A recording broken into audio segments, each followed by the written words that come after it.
Buenos días a todos. Primero agradecer a INACAP, digamos así, la invitación. Mi presentación va a ser con menos cifras, menos dura, digamos así. Me encargaron de analizar qué pasaba con la productividad, la innovación a nivel de obra gruesa. Y quisiera partir con conceptos generales. Yo creo que con la globalización de los mercados, yo diría que ha cambiado un poco la estrategia de las empresas, en el sentido de que yo recuerdo que hace 30 años atrás la tecnología se introducía en los países desarrollados y después llegaba la tecnología a nuestro país, Latinoamérica, etcétera, etcétera. Yo creo que en estos momentos la globalización nos ha ayudado bastante. Voy a mostrar algunas diapositivas al final de algunos sistemas constructivos que uno puede, después de ver las diapositivas, puede pensar de que son de otros países y son de Chile, ¿ya? Lo otro importante es que la tecnología a nivel de equipo es casi instantánea en estos momentos y además en todo lo que es introducción de nuevas tecnologías. Voy a dar algunos ejemplos simples respecto a la introducción en nuestro país, respecto a productos, soluciones. Es decir, voy a mencionar primero un producto que tiene muchísimo tiempo, pero que realmente no se le sacaba el real provecho, digamos así, de las potencialidades que él tiene. Y yo creo que aquí tenemos un buen desafío que es responsabilidad de todos, que es el perfeccionamiento de la mano de obra. Yo creo que las instituciones, las empresas, yo diría que las empresas que menos invierten en capacitar a su personal es la construcción. Y están los recursos, están las instituciones, están los recursos humanos para poder capacitarlos y no los sabemos aprovechar. Y por último, voy a cerrar la presentación con el rol que tienen las instituciones, según mi opinión, las instituciones educacionales frente al mercado de la construcción.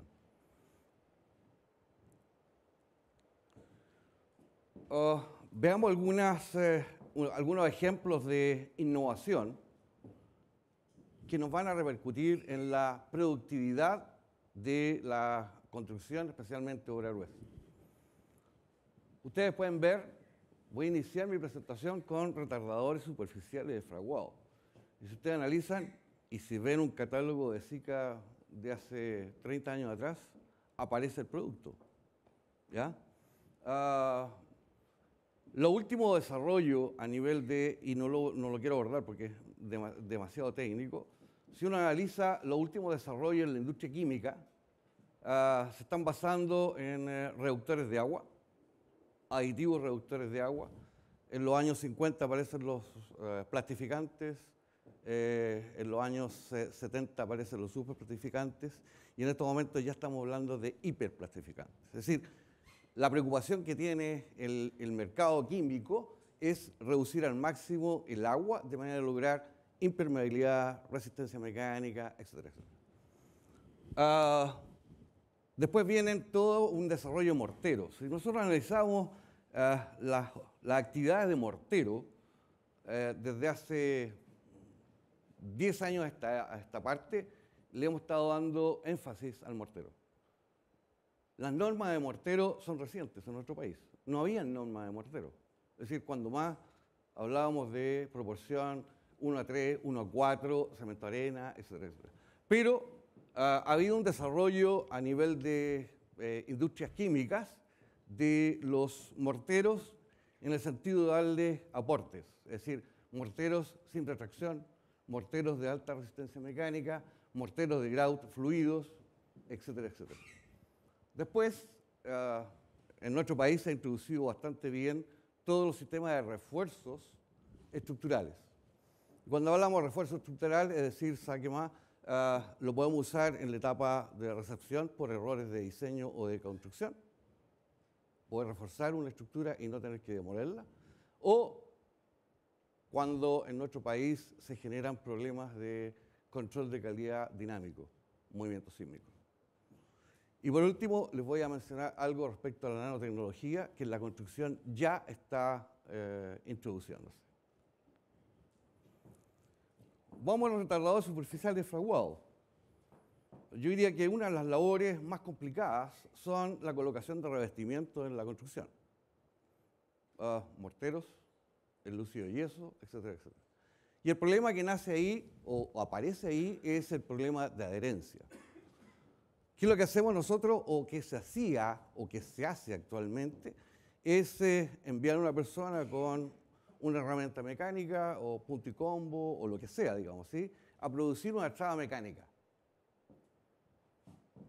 La pregunta que nos tenemos que hacer es, ¿cuánto es la traba mecánica que requiere un revestimiento para que no tenga un problema de desprendimiento?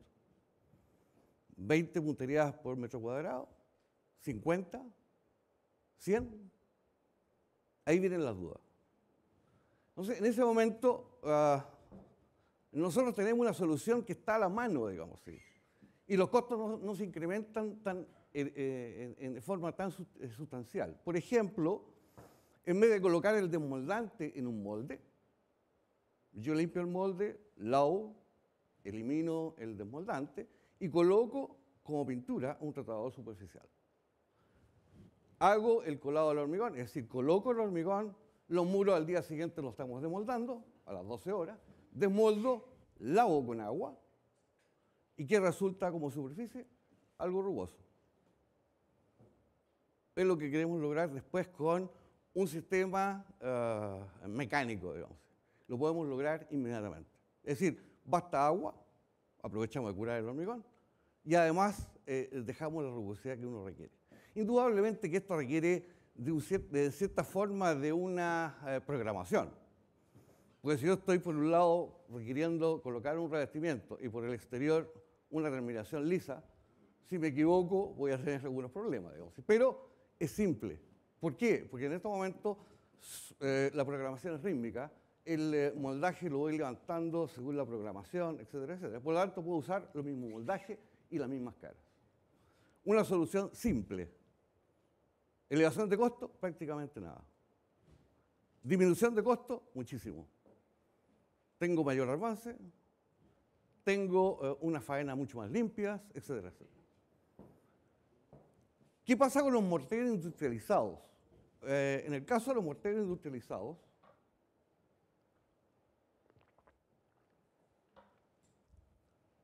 yo creo que nacen por ahí por los años 70, empieza todo un desarrollo fuerte de este tipo de morteros, en donde uno de los problemas que se tenía en los años 90, 80, 90, eran los famosos morteros impermeables en baños y cocinas, en recintos húmedos. Y en ese momento se especificaba un mortero impermeable. La gente no sabía realmente qué componentes iba a usarse. Por ejemplo, uno hace una encuesta, oiga, usted tiene que hacer un mortero impermeable, ¿qué tipo de arena usa? Y generalmente la respuesta es arena fina. Mala respuesta, digamos, ¿sí? Tenemos que usar arena gruesa, pues tiene menor superficie específica, por lo tanto requiere menos agua. El problema que tienen los morteros y los hormigones es el exceso de agua, etcétera, etcétera. Entonces aparece toda una línea de morteros que reemplazan en 2 milímetros lo que yo requería en 1 pulgada, 2 centímetros, 3 centímetros. Buena adherencia y un acercamiento muchísimo más lógico. Indudablemente tenemos que mejorar la tecnología de aplicación. Es decir, si tengo un mortero, es decir, un revestimiento impermeable de 2 milímetros para lograr la impermeabilidad, aplicado con brocha, por ejemplo, es decir, lo mínimo que puede decir uno es saque más, mire, aplique una mano horizontal y la otra vertical, de manera de no dejar poros en este revestimiento. Pues estoy entregándole la responsabilidad de la impermeabilidad a 2 milímetros nomás. Y ahí hay algo importante. ¿Qué hacemos nosotros con la materia prima, con la mano de obra? Es decir, todo este tipo de soluciones llegan a obra Y la dependencia es fundamental. Es decir, hay una responsabilidad en lo que a capacitación se refiere, perfeccionarlo. Porque esto no es llegar y aplicar un producto porque aparece muchas veces waterproofing o un elemento impermeable. Después vienen toda una serie de revestimientos impermeables y aquí yo diría que la tendencia a nivel mundial y a nivel nacional es tener revestimientos elásticos con mínima cantidad de solventes, eliminar al máximo los solventes, etcétera, etcétera. Ahí se me fue un mortero de alta resistencia para usarlos en reparaciones, alta resistencia iniciales, finales, etcétera, etcétera. Morteros livianos. Me tocó en suerte investigar, cuando estaba en la universidad, con un par de alumnos, investigar, por ejemplo, la producción de arena, filler, a través de la basura. Es decir, la basura domiciliaria, se hacía todo un tratamiento, dejarla inertizada, y esa se puede usar como un agregado. Y ese agregado me permite hacer morteros muchísimo más livianos. Baja la densidad a 1/3 de un mortero. Y por último, los morteros ecológicos, que es más bien lo que yo estaba hablando. Con respecto a los sistemas estructurales o refuerzos estructurales, yo creo que esto nace a partir de las investigaciones del Hermit, por ahí por los años 50, en donde logra hacer elementos estructurales como vigas, en donde reemplazaba toda la armadura por elementos adheridos en el exterior con sistemas epóxicos. Pero lo que adhería ahí eran placas de acero, es decir, placas de 2 milímetros, 3 milímetros de espesor. Es decir, era bastante engorroso el trabajo. Empieza toda la investigación y aparecen en el mercado hace 20 años atrás las fibras de carbono o las mantas de carbono. Es decir, elementos totalmente livianos que por sus características pueden perfectamente reemplazar o solucionar problemas de tracción en el hormigón. Esfuerzo que el hormigón no va a soportar. Esto me permite solucionar problemas con la mínima dependencia de mano de obra. ¿Qué es lo que se hace aquí? Es decir, aquí se define cuál es la cuantía que se requiere de fibras de carbono y lo que se hace perfectamente es después adherir con un sistema epóxico especial. Lo bueno de que la fibra de carbono es livianísima, por lo tanto yo puedo colocar una capa pareja en la pletina o en la manta, como está acá, colocarla dentro en la ubicación definitiva de la losa, la viga, etcétera, etcétera, y con un rodillo poder adherirla de manera que quede con el mínimo espesor posible de adhesivo. Esto nos ha permitido abordar soluciones estructurales más o menos complicadas.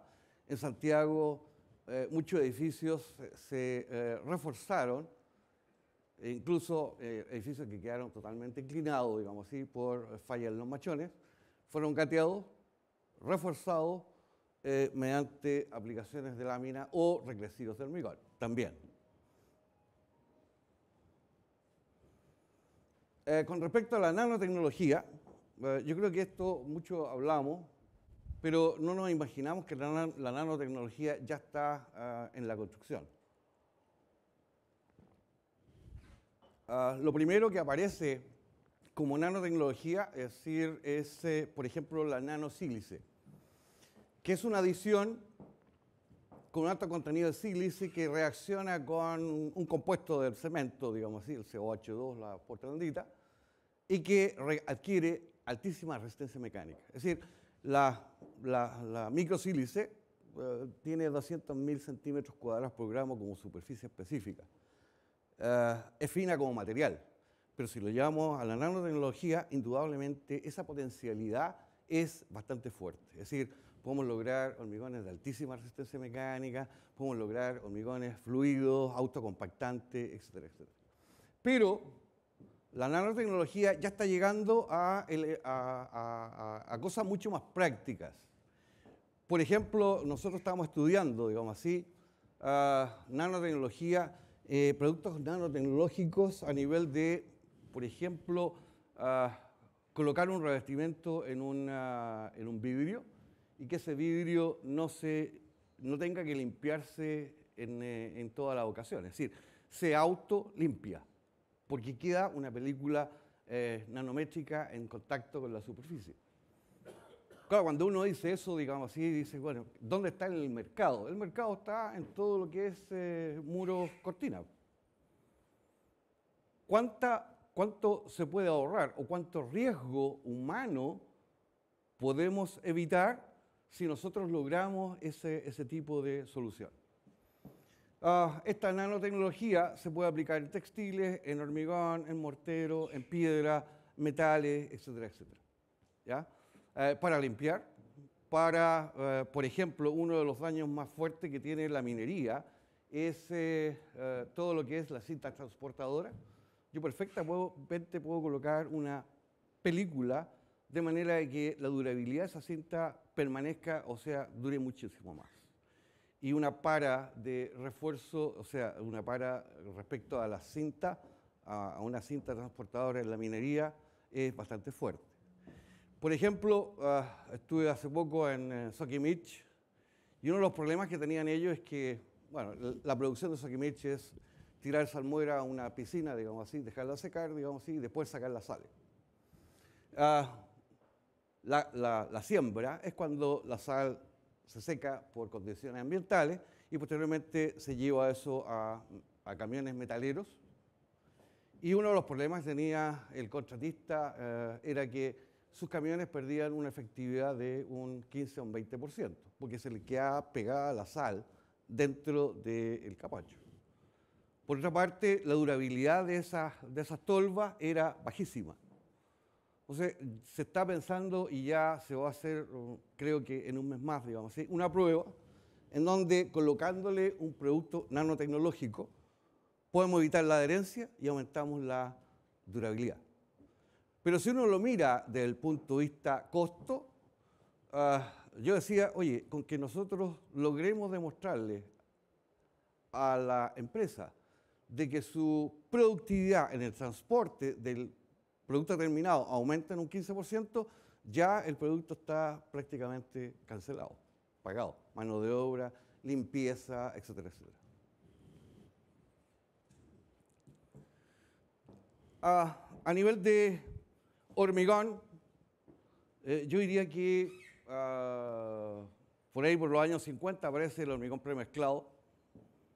Ya es un avance desde el punto de vista innovación. Yo diría que en estos momentos el 90% de nuestro hormigón es hormigón premezclado, o comprado en planta o hecho en nuestra obra y transportado en mixer. Pero donde hemos estado innovando a nivel de equipo es en el sistema de transporte, bombas de hormigón. Hace 5 años, aparte de las bombas de hormigón, bueno, equipos estucadores, bueno, aquí está la planta de hormigón. Esta es una planta de hormigón dosificación en peso. Aparecen los mixers. El bien o el recurso más escaso que tienen las plantas de hormigón son los camiones. Por lo tanto, muchas veces el abastecimiento, como hacía José Miguel, el abastecimiento, digamos así, tipo 2, 3 de la tarde empieza a ser complicado porque se tienen que esperar el retorno de los camiones. Pero aparecen, por ejemplo, las bombas de hormigón, bombas telescópicas, bombas estacionarias, y aparecen los brazos que uno coloca a nivel de piso. Entonces, estamos optimizando el sistema de transporte de hormigón y de colocación de hormigón. Pero hay que tener mucho cuidado con respecto a lo que bomba se refiere, porque si yo tengo una bomba en el mismo piso, es decir, desde abajo bombeo hormigón al piso que yo quiero, y llega hasta este brazo bombeador que distribuye el hormigón. Es decir, cuando estoy llenando muros o pilares, es decir, le tengo que quitar productividad a la bomba por cuanto yo tengo que vibrar ese hormigón y que quede en forma adecuada, es decir, con la densidad que se ha diseñado.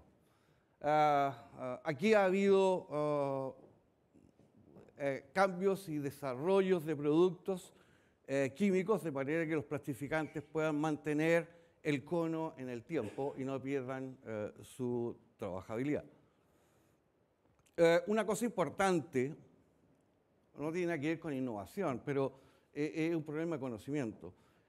Cuando uno está trabajando en una bomba de hormigón y el abastecimiento de hormigón se detiene, ahí empieza a sufrir la gente de obra.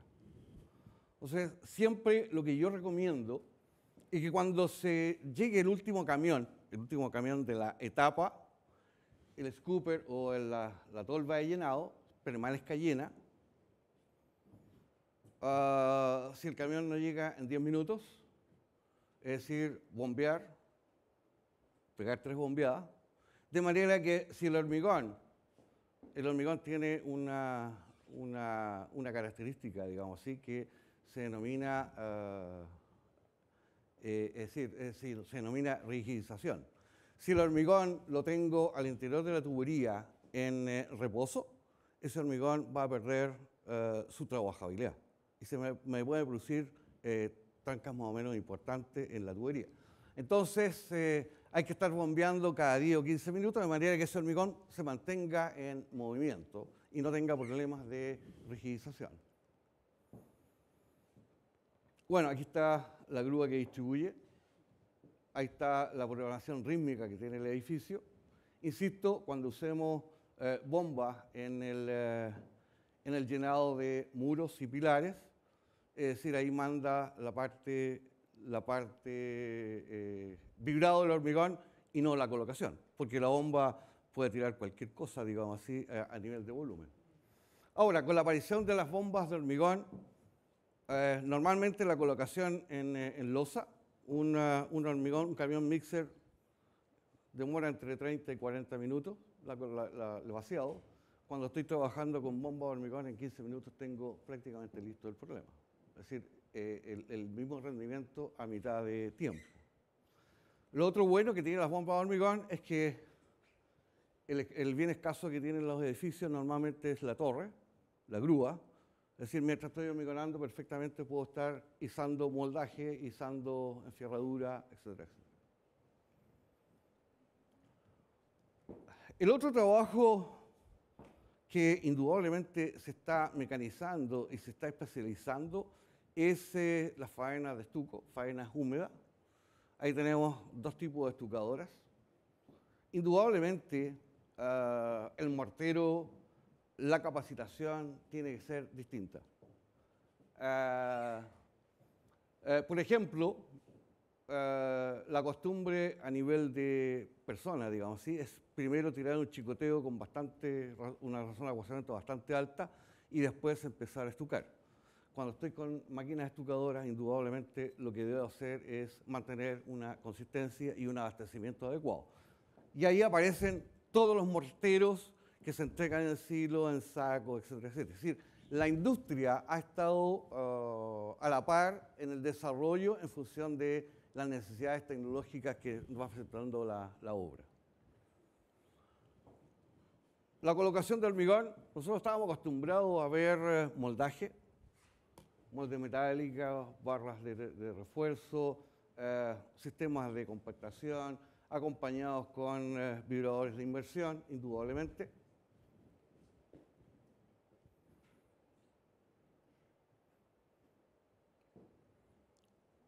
Si les muestro estos equipos, son pavimentadoras con moldaje deslizante.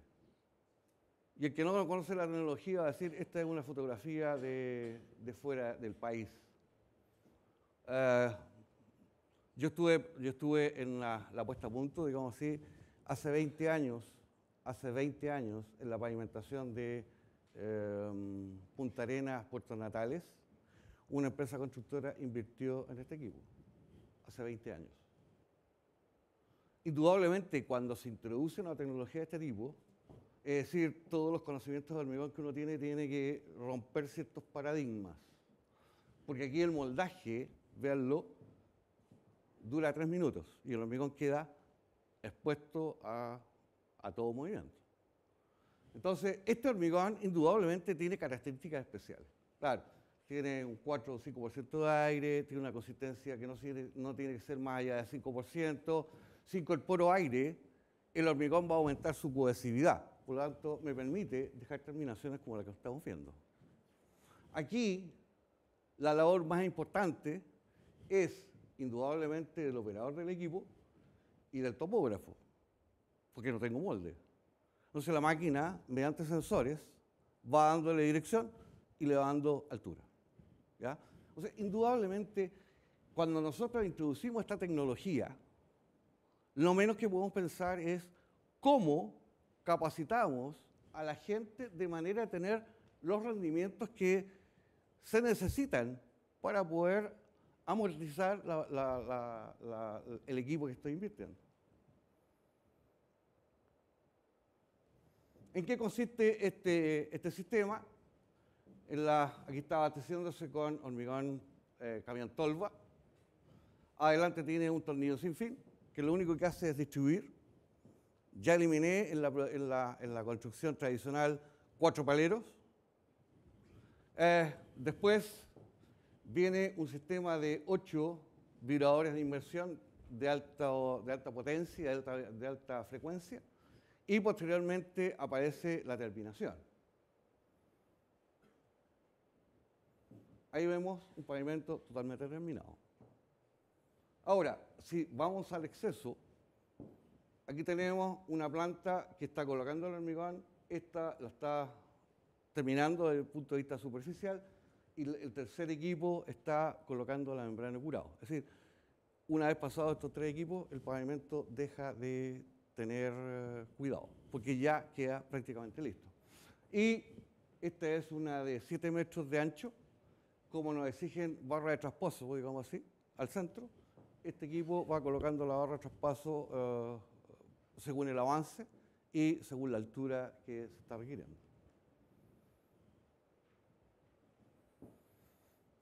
A nivel de pisos industriales,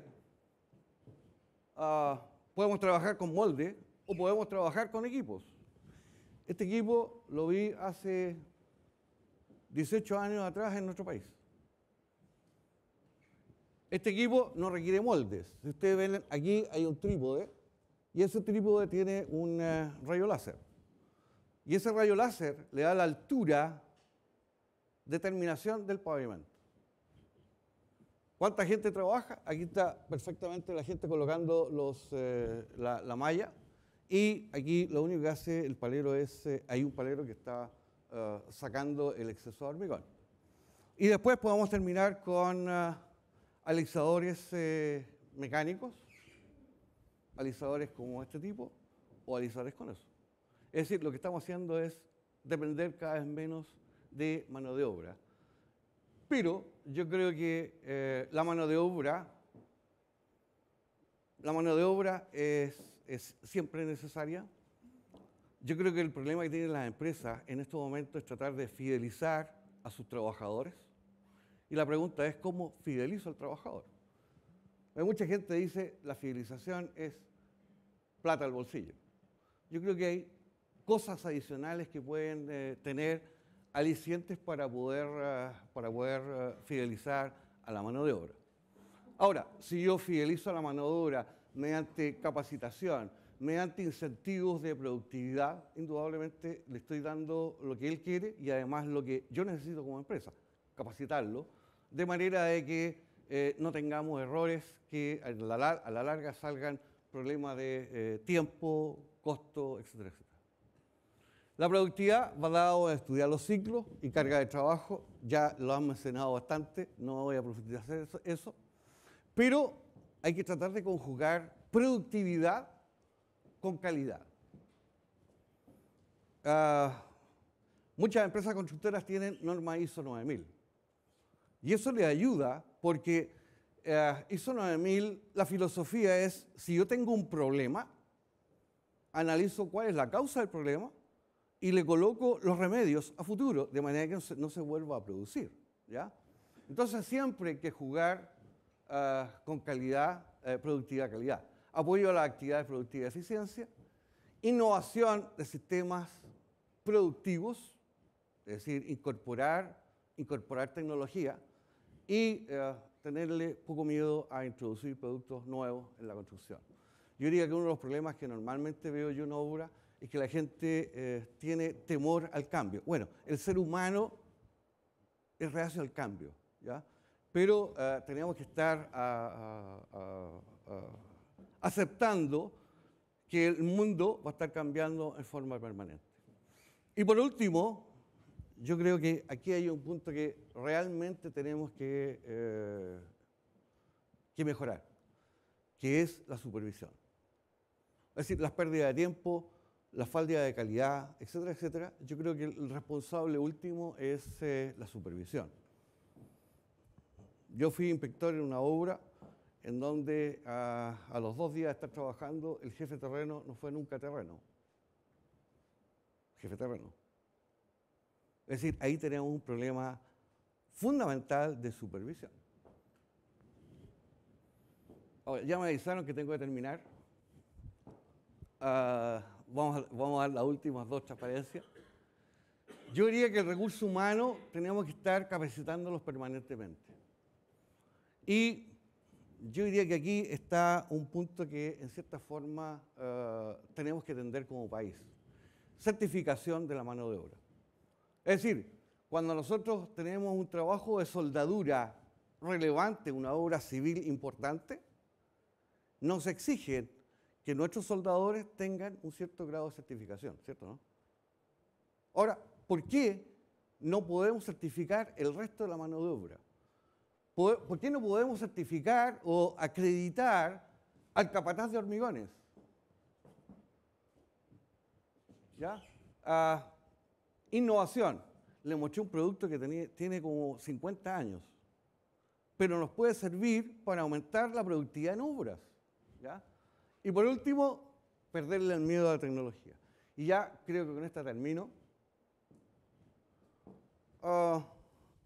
Yo creo que las universidades o las reparticiones de la educación tienen cierto rol que cumplir.